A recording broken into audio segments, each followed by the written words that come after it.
ఆనాటి దీపావళి. కథావాణి శ్రోతలందరికీ హృదయపూర్వక దీపావళి శుభాకాంక్షలు.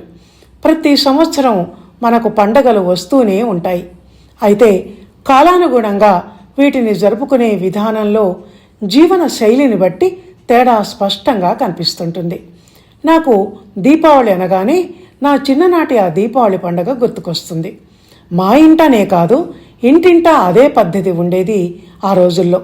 మట్టి ప్రమిదల్లో వత్తి వేసి నూనె పోసి వెలిగించటం, గుమ్మాలకు మామిడాకు తోరణాలు, బంతిపూల మాలలు కట్టడం, స్వల్ప ధ్వనితో స్వల్ప కాంతితో కళ్ళు జిగేల్మనేలా కాకుండా కళ్లకు వెలుగుపూలు కనిపించేలా తేలికపాటి బాణాసంచా కాల్చటం వంటి చిన్న చిన్న వేడుకల్లోనే ఎంతో ఆనందాన్ని పొందేవాళ్ళం ఆ రోజుల్లో. అప్పుడు దీపావళి టపాకాయలు అంటే కాకర పువ్వొత్తులు, సీమ టపాకాయలు, నేల టపాకాయలు, చిచ్చుబుడ్లు, విష్ణు చక్రాలు, భూచక్రాలు ఇవే. నేల టపాకాయలను నేలకేసి కొట్టడం, పిస్తోళ్లు ఉంటే వాటిలో, అవి లేకపోతే మందు బిళ్ళలను బండ మీద పెట్టి రాయితో కొట్టడం వంటివి 10-15 రోజుల ముందు నుంచే పిల్లలు చేసుకునే పండగ సంబరాలు.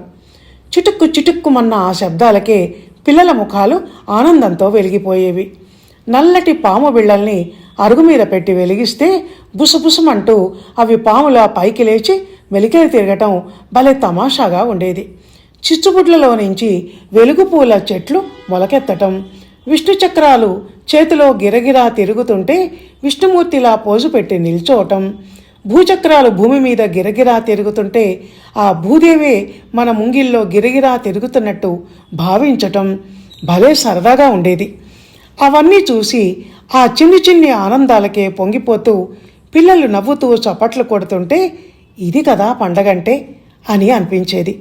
వెన్నెల మడుగులు కాస్తంత వాసన వచ్చినా టపటపమని నేల మీద వెలుగుపూలు రాలుతుంటే వెన్నెల మన ఇంట మడుగు కట్టినట్టు ఉండేది. ఈ కాలపు కళ్ళు చెదిరే కరెంటు బల్బుల కాంతులు, గుండెలదిరిపోయే శబ్దాలను చేసే 1000 వాలాలు, 10,000 వాలాలు, పెద్ద పెద్ద బాంబులు అప్పుడు లేవు ఇప్పట్లా. సౌండ్ పొల్యూషన్, ఎయిర్ పొల్యూషన్ అనేదే అప్పుడు ఉండేది కాదు. దీపావళి అంటే దీపముల వరస అన్నంత హాయిగా ప్రశాంతంగా పండుగ జరుపుకునేవాళ్ళం. ఆ రోజులు మళ్ళీ రావు. అయినా మనం మర్చిపోలేం గనక ఇలా తలుచుకోవటం. ధన్యవాదాలు.